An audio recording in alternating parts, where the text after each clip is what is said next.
माननीय ओम प्रकाश त्रिपाठी जी हम लोग कार्यकर्ताओं का मार्गदर्शन करेंगे।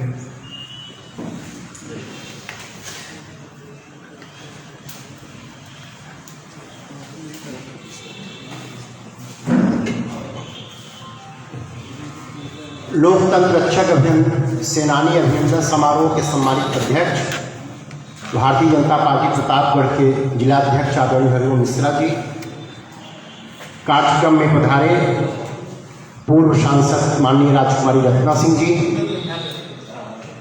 भारतीय जनता पार्टी के वरिष्ठ नेता आदरणीय गिरधारी सिंह जी, राम सिंह जी, आशीष श्रीवास्तव जी, पवन गौतम जी, कार्यक्रम का विधिवत संचालन कर रहे आदरणीय राजेश सिंह जी। सर्वप्रथम तो यहाँ पर उपस्थित समस्त लोकतंत्र रक्षक सेनानियों का हम आपकी तालियों की गड़गड़ाहट से हम हार्दिक स्वागत करते हैं, अभिनंदन करते हैं। और हमारे जनपद प्रतापगढ़ के और प्रतापगढ़ की भौगोलिक सीमा के बाहर ऐसे लोकतंत्र सेनानी जो आज हमारे बीच नहीं हैं, चाहे आदरणीय रमाशंकर सिंह जी हों, पंडित राममूर्ति त्रिपाठी जी हों, पंडित सूर्यबली पांडे जी हों, केदारनाथ पांडे जी हों, ऐसे सभी लोकतंत्र सेनानियों को इस आपातकाल काला दिवस पर हम स्मरण करते हैं, अपनी विनम्र श्रद्धांजलि अर्पित करते हैं। सभी तीन वक्ताओं के उद्बोधन संस्मरण सुनने के बाद कुछ शेष नहीं बचता है, लेकिन वक्ता के नाते किन परिस्थितियों में आपातकाल लगा इसकी चर्चा करके कम समय में अपनी बात को समाप्त करना चाहूँगा। समय की शिला पर मधुर चित्र कितने किसी ने बनाए, किसी ने बिगाड़े, किसी ने लिखा आंसुओं से कहानी, किंतु किसी ने पढ़ा दो बूंद पानी। 15 अगस्त 1947 को देश आजाद हुआ, 26 जनवरी 1950 को देश का संविधान लागू हुआ। पंडित जवाहरलाल नेहरू देश के प्रथम प्रधानमंत्री, लाल बहादुर शास्त्री जी द्वितीय प्रधानमंत्री, और 11 जनवरी 1966 को एक विषम परिस्थितियों में लाल बहादुर शास्त्री जी का निधन हो जाता है। श्रीमती इंदिरा गांधी देश की प्रधानमंत्री बनती हैं और उनके प्रधानमंत्री बनने के बाद 67 में जब लोकसभा का चुनाव होता है तो 52, 57 और 62 से कम सीटें 67 में कांग्रेस को प्राप्त हुई। संविदा सरकारों का दौर आया। 67 के बाद जब इंदिरा जी देश की प्रधानमंत्री पुनः बनी तो सच पूछिए तो निरंकुशता की नींव वहीं से प्रारंभ होती है। माननीय मोरारजी देसाई देश के वित्त मंत्री थे, देश के उप प्रधानमंत्री थे। किसी विषय पर मतभेद हुआ, इंदिरा जी ने उनसे त्यागपत्र मांग लिया, मोरारजी देसाई को वित्त मंत्री के पद से त्यागपत्र देना पड़ा। राष्ट्रपति का चुनाव आता है, कांग्रेस ने बीबी गिरी को प्रत्याशी घोषित किया, लेकिन अंतरात्मा नीलम संजीवा रेड्डी को, लेकिन अंतरात्मा की आवाज पर इंदिरा जी ने बीबी गिरी का सपोर्ट किया और बीबी गिरी भारत के राष्ट्रपति बनते हैं। लेकिन इसी बीच कांग्रेस के अंदर इंदिरा जी का भी विरोध प्रारंभ हुआ। प्रीवी पर्स की समाप्ति की, सुप्रीम कोर्ट ने उसको खारिज कर दिया। यही ताश में थी इंदिरा जी, और वही प्रीवी पर्स दिसंबर 1970 में खारिज करने के बाद इंदिरा जी को लगा कि इस समय हम गरीबी के नाम पर अगर लोकसभा चुनाव के मैदान में जाते हैं तो प्रचंड बहुमत से हम फिर सत्ता में आ जाएंगे। और 52, 57 और 67 का लोकसभा चुनाव के साथ देश की राज्य विधानसभाओं के भी चुनाव हुए थे, लेकिन बीच में लोकसभा को भंग करके मध्यावधि चुनाव 71 में होता है और कांग्रेस को 352 सीटें प्राप्त हुई। हम विपक्ष के गठबंधन जनसंघ के साथ केवल 49 सीटों पर संतोष करना पड़ा। इसी बीच पाकिस्तान में उर्दू भाषा के नाम पर पूर्वी और पश्चिमी पाकिस्तान का विवाद होता है। 71 का बांग्लादेश युद्ध आता है। 16 दिसंबर 1971 को पाकिस्तान की सेना आत्मसमर्पण करती है। हम युद्ध में विजयी होते हैं और इसके बाद इधर प्रचंड बहुमत से जीत, फिर 71 की जीत के बाद उनकी निरंकुशता की नींव और मजबूत होती गई। 71 में चुनाव लोकसभा का जल्दी हुआ, राज्य विधानसभाओं के साथ नहीं हुए थे। जनवरी, फरवरी, मार्च, अप्रैल 74 में जब राज्य विधानसभाओं के चुनाव हुए तो 13 राज्यों में प्रचंड बहुमत के साथ कांग्रेस फिर सत्ता में आ गई। तो राज्य विधानसभाओं में बहुमत, लोकसभा में बहुमत, राज्यसभा में बहुमत, बांग्लादेश की विजय, ये इंदिरा जी को लगा, उधर पंडित जी जैसे बता रहे थे कि Indira is India, India is Indira, वह निरंकुशता की पराकाष्ठा आने ही वाली थी। इसी बीच संजय गांधी जी का भारत की राजनीति में प्रवेश होता है। उनकी इच्छा थी कि हम एक कार की फैक्ट्री डालें और उसमें टेंडर आमंत्रित किया गया। 18 टेंडर देश में आए थे, लेकिन वो टेंडर अगर मिला था तो संजय गांधी की कंपनी को मिला था। कांग्रेस की सरकार के भ्रष्टाचार का जीता जागता उदाहरण। इसी बीच इंदिरा जी को जब बहुमत मिल गया तो संविधान का 25वां, 26वां, 27वां, 28वां, 29वां, 30वां, 31वां तक संशोधन कर डाली और माननीय उच्चतम न्यायालय को टिप्पणी करनी पड़ी कि संसद संविधान में संशोधन तो कर सकती है, लेकिन संविधान का लेखन नहीं कर सकती है। संविधान का लेखन तो संविधान सभा ही की। लेकिन इन सब चीजों का उनके ऊपर कोई असर नहीं था। इन्हीं सब बीच में गुजरात में कांग्रेस के चिमन भाई पटेल की सरकार थी। उन्होंने विश्वविद्यालय महाविद्यालयों की फीस को बढ़ाई और हॉस्टल के खर्च को बढ़ाया। मोरारजी देसाई के नेतृत्व में नवनिर्माण आंदोलन गुजरात में प्रारंभ होता है और इतना दमन कांग्रेस ने किया, लेकिन इसके बाद भी जाकर के गुजरात की सरकार, चिमन भाई पटेल की सरकार को इंदिरा जी को भंग करना पड़ता है और वहां पर राष्ट्र शासन लागू हो जाता है।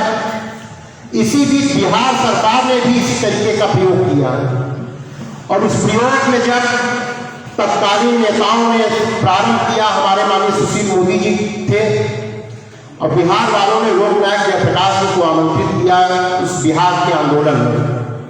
जयप्रकाश जी ने कहा कि आंदोलन की मेरी 2 शर्त रहेगी कि अब बिहार की सीमा में नहीं रहेगा, पूरे देश की सीमा में रहेगा, और एक संपूर्ण क्रांति का नारा दिया इंदिरा जी की तानाशाही के खिलाफ।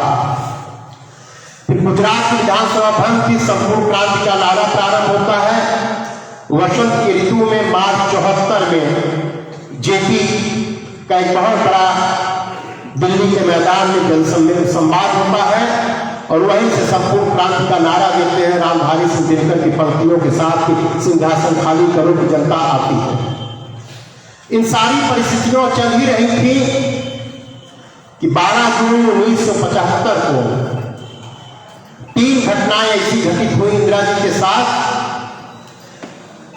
जब माननीय नेहरू जी भारत के प्रधानमंत्री थे तो कुछ लोग ऐसे थे जिनकी चली नहीं। शास्त्री जी सज्जन प्रधानमंत्री थे, वो लोग चलाना चाहे तो पहली बार शास्त्री जी के कार्यकाल में पीएमओ ऑफिस की स्थापना होती है और वही पीएमओ ऑफिस से 5 हथियारी इंदिरा जी के सलाहकार थे, जिसमें डीडी थर थे। प्रातःकाल 12 जून 1975 को उनका शुरुआत हो जाता है, जो इंदिरा जी को झटका लगा।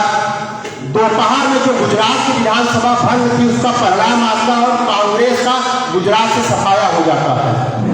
और शाम आते आते हमारे प्रयाग इलाहाबाद हाईकोर्ट ने माननीय रामनारायण जी 71 का चुनाव इंदिरा जी के खिलाफ लड़े थे। उन्होंने याचिका दायर की थी और 14 आरोप लगाए थे इंदिरा जी के ऊपर। 14 आरोप में 12 आरोप से जगमोहन लाल सिन्हा ने इंदिरा जी को बरी कर दिया, लेकिन 2 आरोप में उनको दोषी पाया, क्योंकि उस समय इलेक्शन एजेंट यशपाल कपूर थे इंदिरा जी के। वो 7 जनवरी को इलेक्शन एजेंट बने, सरकारी पद पर थे और 13 जनवरी को सरकारी पद से उन्होंने त्यागपत्र दिया था। जब इलेक्शन एजेंट बने थे सरकारी पद पर थे। एक आरोप सिद्ध हुआ, इंदिरा जी के मंच पर सरकारी मशीनरी का दुरुपयोग हुआ था। जगमोहन लाल सिन्हा का वह ऐतिहासिक निर्णय इलाहाबाद हाईकोर्ट का कि उनको प्रधानमंत्री लोकसभा की सदस्यता से समाप्त किए, लोकसभा में मतदान का अख्तियार नहीं होगा और 12 जून 1975 से लेकर के 12 जून 1981 तक आप देश में कोई भी चुनाव नहीं लड़ सकती। 12 जून की फैसला आने के बाद हमारे संपूर्ण प्रांत के नेता जयप्रकाश जी के नेतृत्व में सीधे सीधे सरकार से इस्तीफे की मांग करते हैं। 20 जून 1975 को ओक क्लब में कांग्रेस की बहुत बड़ी रैली होती है, जिसमें पश्चिम बंगाल के मुख्यमंत्री सिद्धार्थ शंकर रे, हरियाणा के मुख्यमंत्री बंसी लाल और संजय गांधी ने पूरी ताकत झोंक कर उस रैली को सफल करते हैं। लेकिन 22 जून 1975 को फिर विपक्ष रैली करता है और जयप्रकाश नारायण के विमान को पटना से यह कह के नहीं उड़ने दिया गया कि मौसम खराब है और 23 जून को इंदिरा जी सुप्रीम कोर्ट गई इलाहाबाद हाई कोर्ट के फैसले को स्टे कराने के लिए, लेकिन सुप्रीम कोर्ट ने 24 जून को फैसला दिया कि आप लोकसभा की कार्रवाई में तो भाग ले सकती हैं, लेकिन लोकसभा में आप मतदान में भाग नहीं लेंगी। यह आजाद भारत की पहली घटना थी कि देश के प्रधानमंत्री को ही लोकसभा में जाने से, मतदान करने से रोका गया। इन परिस्थितियों में इंदिरा जी ने विचार विमर्श किया, उनकी टीम ने सलाह दिया कि एकमात्र चारा बचता है, देश में आपातकाल लागू कर दिया जाए। और उनके 74 में राष्ट्रपति चुनाव में फखरुद्दीन अली अहमद भारत के राष्ट्रपति बने थे। इंदिरा जी ने सिद्धार्थ शंकर रे से कहा कि आप जाकर के उनको तैयार कीजिए। सिद्धार्थ शंकर रे ने कहा प्रधानमंत्री होने नाते आपको राष्ट्रपति के पास जाना चाहिए। 25 जून की शाम को इंदिरा जी, सिद्धार्थ शंकर रे और बंसीलाल फखरुद्दीन अली अहमद के पास गए। सज्जन राष्ट्रपति थे, लेकिन संवैधानिक दायित्व था। उन्होंने इंदिरा जी से पूछा कि कैबिनेट से पास हो गया है, जबकि इंदिरा जी ने कैबिनेट की बैठक नहीं बुलाई थी। यह था लोकतंत्र के हत्या का पराकाष्ठा। बिना भारत सरकार की कैबिनेट की बैठक के आपातकाल लाने के लिए भेजे, लेकिन सज्जन राष्ट्रपति उन्होंने कहा ठीक है, आप कागज भेजिए, मैं दस्तखत कर दूंगा। फखरुद्दीन अली अहमद ने दस्तखत किया। रात में आपातकाल की घोषणा होती है। सुबह 6 बजे कैबिनेट की बैठक होती है। इंदिरा जी की कैबिनेट की बैठक में इंदिरा जी बोलती थी, शेष मंत्री सुनते थे। किसी ने कुछ बोला नहीं, सीधे उस पर दस्तखत किया। जब बाहर निकले लोग तो संजय जी ने इंद्र कुमार गुजराल तत्कालीन सूचना प्रसारण मंत्री से कहा कि अब जो भी प्रसारित होगा और अखबार में जो कुछ निकलेगा, मेरी अनुमति के आप नहीं निकालेंगे। इतना साहस कुमार गुजराल ने किया कि आपके पैदा होने के पहले मेरा नाता कांग्रेस और इंदिरा जी से है, मैं आपसे अनुमति नहीं ले पाऊंगा। सूचना प्रसारण मंत्री के पद से कुमार गुजराल को इंदिरा जी बर्खास्त करती हैं। सिद्धार्थ शंकर रे मंत्री बनाए जाते हैं, बंसीलाल जी रक्षा मंत्री बनाए जाते हैं। और एक आपातकाल की निरंकुशता का जो कालखंड चला है, जो संस्मरण आपने सुना है, और हम लोग बचपन में से याद करिए कि कितने अविवाहित नौजवानों की नसबंदी की गई, कितने क्रूरता की पराकाष्ठा थी उस समय। आजादी लाल कृष्ण आडवाणी, अटल जी बंगलौर में उस समय थे। जयप्रकाश जी की गिरफ्तारी होती है, टेलीफोन से उनको सूचना मिलती है, लेकिन निकलने के पहले ही वहां पर बंगलौर में लोगों की भी गिरफ्तारी होती है। 25 जून 1975 को जो आपातकाल लागू हुआ था, 21 मार्च 1977 तक देश में आपातकाल लागू था। आज आपातकाल के 47 वर्ष बीत गए। आज यह काला दिवस हम भारतीय जनता पार्टी के कार्यकर्ता केवल कांग्रेस को कोसने के लिए ही नहीं मनाते। ये हमारी भारतीय जनता पार्टी के लिए 10 व्यक्ति से बड़ा 10 से बड़ा देश है। भारत के संविधान और लोकतंत्र की रक्षा के लिए आने वाली पीढ़ी सजग रहे, इसलिए इस काला दिन को हम मनाते हैं। और भारतीय जनता पार्टी ने तो लोकतंत्र और संविधान की सदैव रक्षा की। एक मत से माननीय अटल जी की सरकार गिरी, मैंने आपातकाल के विषय में सोचा नहीं। 13 दिन की अटल जी की सरकार गिरी, हम आपातकाल के विषय में सोचे नहीं। 9 घंटे गुजरात के मुख्यमंत्री के रूप में माननीय नरेंद्र मोदी जी से SIT ने पूछताछ की, हमने कोई हंगामा नहीं किया। उस समय कांग्रेस डंडा लेकर के आपातकाल में सड़कों पर रहती थी। आज जब राहुल गांधी से ED पूछताछ करती है, नियंत्रण पूछताछ करती है, तो डंडा तो नहीं है, लेकिन कांग्रेस का झंडा लेकर के अराजकता फैलाने का काम कांग्रेस कर रही है। इसलिए हम भारतीय जनता पार्टी के कार्यकर्ता इस काला दिवस को मना करके आने वाले दिनों में 2019 में माननीय नरेंद्र मोदी जी ने भारत के संविधान पर माथा टेका था। 2014 में देश की सबसे बड़ी पंचायत भारत की संसद में माथा टेका था। राहुल जी की कांग्रेस सोनिया के लिए भारत का संविधान कागज का टुकड़ा हो सकता है, मेरे लिए तो जैसे पंडित जी ने अभी बताया, हम भारत के लोग संपूर्ण प्रभुत्व संपन्न लोकतंत्रात्मक गणराज्य उस शपथ लेकर के भारत के नागरिक हैं। अपने संविधान के लिए, अपने लोकतंत्र के लिए, किसी भी सम्मान के लिए किसी भी हद तक जा सकते हैं। इन्हीं सब बातों के साथ अपनी वाणी को मैं विराम देता हूँ और पूरा लोकतंत्र सेनानियों के श्री चरणों को शीश नवा करके मैं अभिनंदन करता हूँ, प्रणाम करता हूँ।